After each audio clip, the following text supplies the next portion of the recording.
What is up, ladies and gentlemen? Welcome back. And today I'm going to show you the most overpowered build in the Culling. Now, as you've seen from the first clip, this build is absolutely stupid. It infinitely stun locks people until they die, and it's as easy as that. They can't even get a hit in. As long as you get in melee range to stun them, it's over. They're done. They're dead. So let's go over the build and the perks I've chosen. I picked Low Dropper because we want airdrops to arrive instantly. We don't want to wait at all. We want zero downtime on actively killing and hunting people.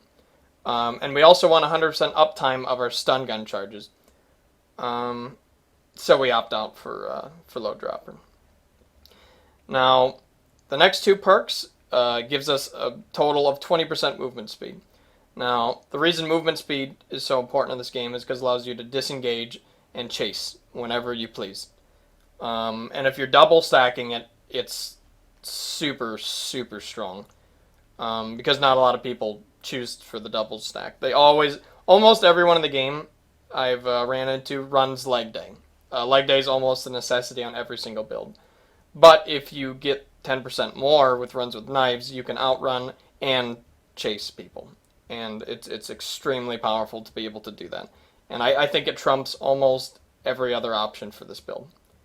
And I've chosen to name the build Dark Souls 1 because all you do in Dark Souls 1 is stun lock people and backstab them to death.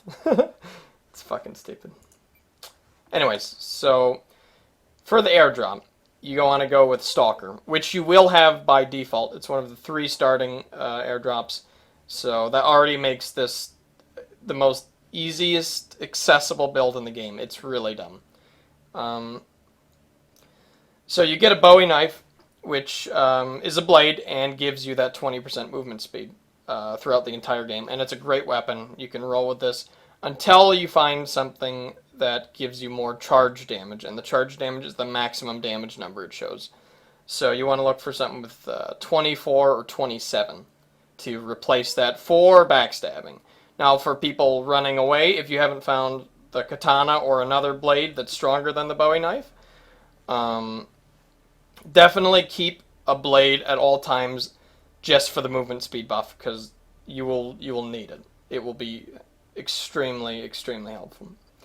The man tracker, we use this to hunt down other players actively. This build is played very, very aggressive. You want to constantly kill people, constantly stun them, constantly have just everything. You want them all to just die. Okay? So you get the man tracker, you pop it, you follow the arrow, and you kill them. It's as easy as that. Now, the last item is the stun gun. This is the item you're going to want to be taken out of this after the first airdrop. It's probably the only one you're going to want unless you sell the other ones for money toward the new one, which is a good idea. Basically, your stun gun has 3 charges, and 3 charges is enough to kill anyone in the entire game with this build. You can kill someone with damage reduction buff, with body armor. It doesn't fucking matter. They're dead. And that's the power of the build, really, is that you walk up to someone, you get in melee range, you stun them, you switch to the knife, charge it, turn around for the backstab, and repeat until they're dead. And it's really just, it's bonkers. It seriously needs a nerf. But yeah, that's the build. I played 3 games with this build, and I won every single one of them, just to demonstrate how ridiculously strong this build is. We're going to watch the first game. We're going to watch the full thing play by play, and I'm going to teach you basically exactly what you should be doing with this build. So let's dive right in.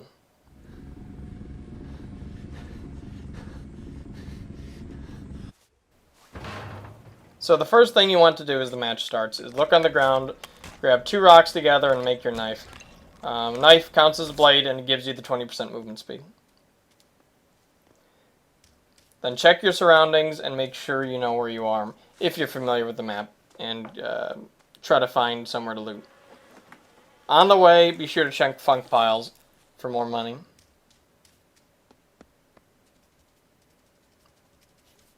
Now here's our first encounter with another player. Unfortunately, he got to it before I did, and he got a tier 2 blade.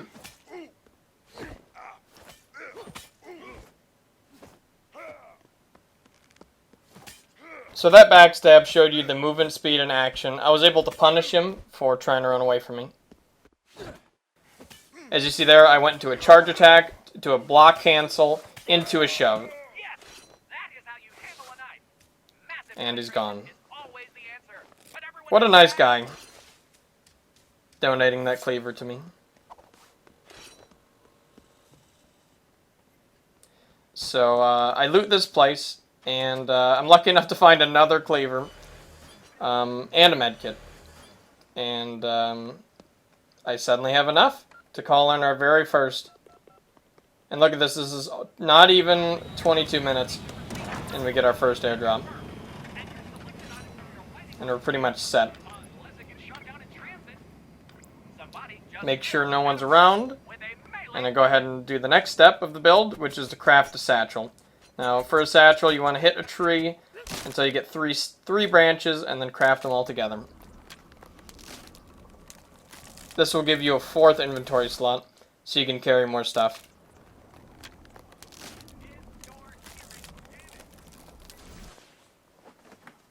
And voila.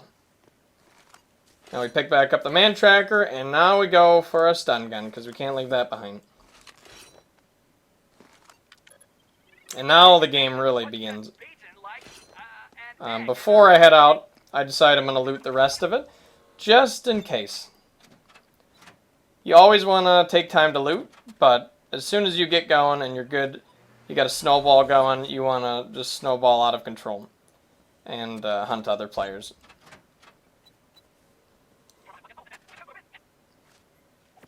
So right here, I throw a medkit down, and I try to find the other one to sell it, but there's a bug in the game where if you throw something, it sometimes disappears, so it disappeared on me, unfortunately. But now is the time to hunt. As you can see, I already have enough money to call in another stun gun. I sell all my other stuff, and I call in another one. And again, that's the power of Load Dropper, the instant airdrops. You start off so strong if you get lucky. Now we begin our first hunt, and we're getting closer. And here he is. Here they are, I should say. I run into 2 people fighting here. That guy pepper sprayed him, and he runs away. I decide to take the advantage and kill this guy.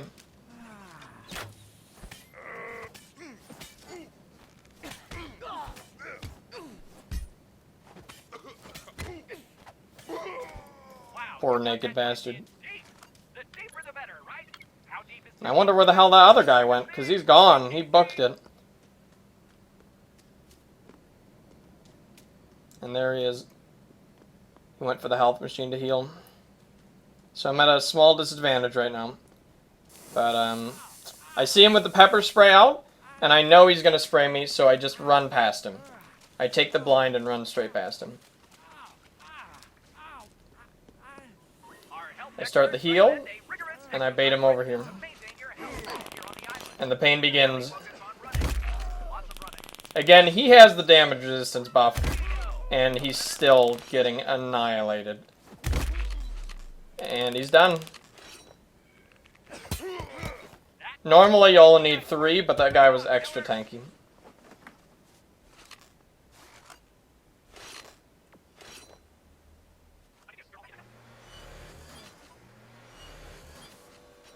Here we go, I'm just selling all this shit that he so generously donated to me.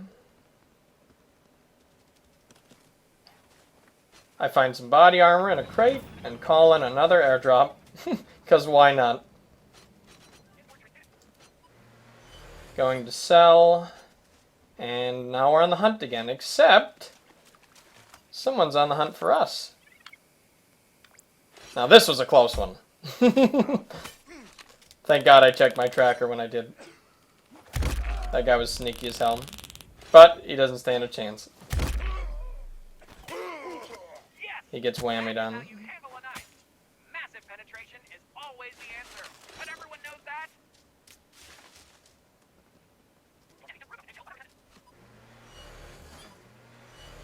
This is pretty much how the build works. You hunt people down, you stun lock them to death, you buy more stuff, and you hunt more people down.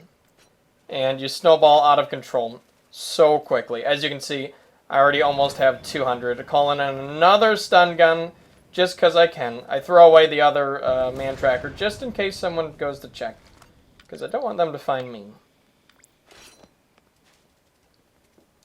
We get eyes on our next opponent, and we sneak in for the kill.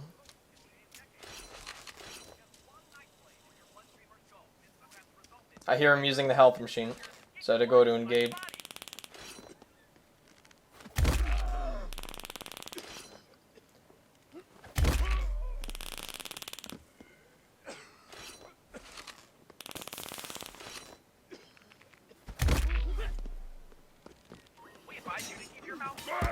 And he's done.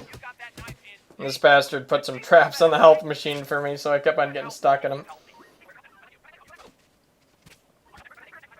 But yeah, that's just how filthy this build is.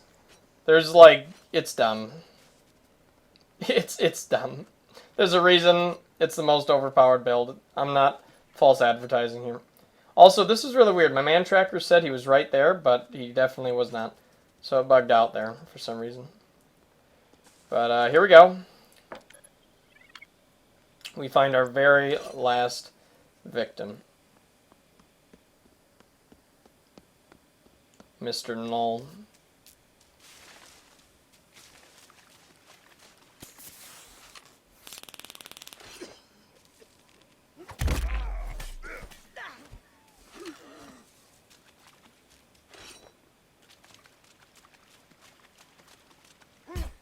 I see him go up for the charge.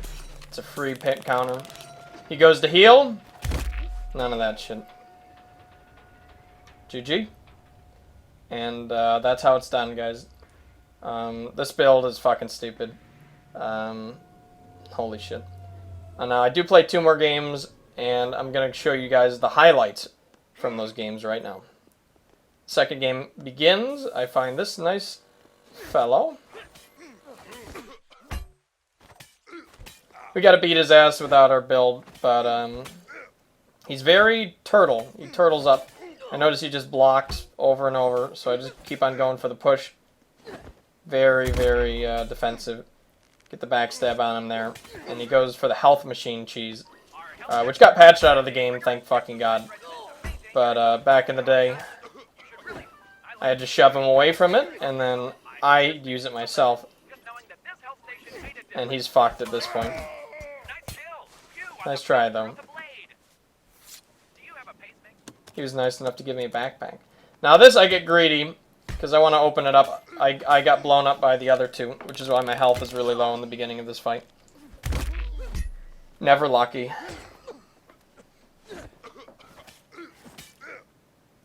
This guy, again, super defensive. Just punishing him for it. Just the 1-2, push 1-2. And he gets a good hit. It's a good hit in there, but it's not enough.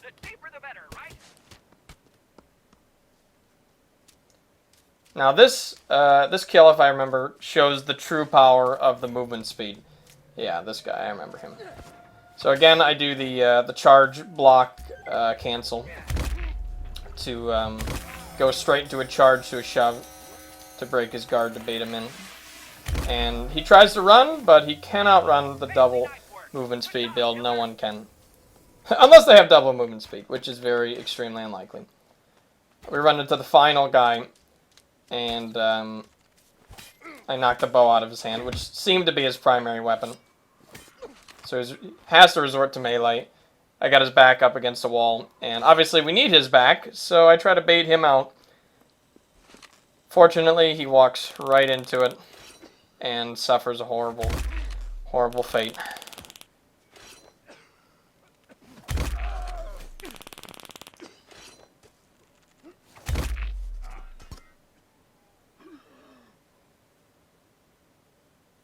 Yeah, the build is dumb. It's dumb. Now, how I came up with this build is I got stunned myself, and I realized I couldn't turn.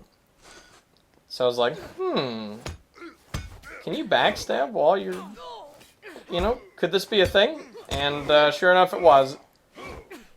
Also, this guy gets a little push crazy, so I start going ham on him. I'm like, all right, you want to push? You want to spam push? I'll teach you what's up. He turns his back, gives me the backstab. Not a wise choice, my friend.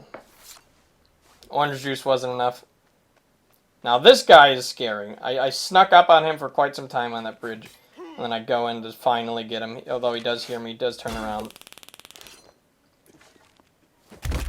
He gets a blow dart on me, so I'm puking all over the place. And he switches to a rifle, and I'm like, holy shit! This just got real. But, again, doesn't really matter. He's dead. Come up to our next victim, which is looting this place.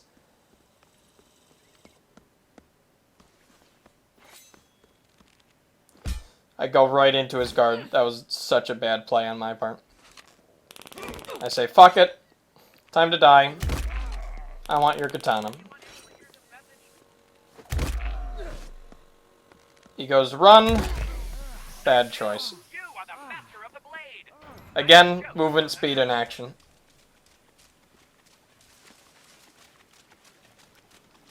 And here's the final kill of the final game. With this stupid ass build. Anyways, I hope you guys enjoy it. And I hope you guys abuse it while it lasts. And I hope to God that the devs fucking patch this build because it's stupid. My recommendations is to either only one stun on the stun gun, or so that you can turn while you're stunned.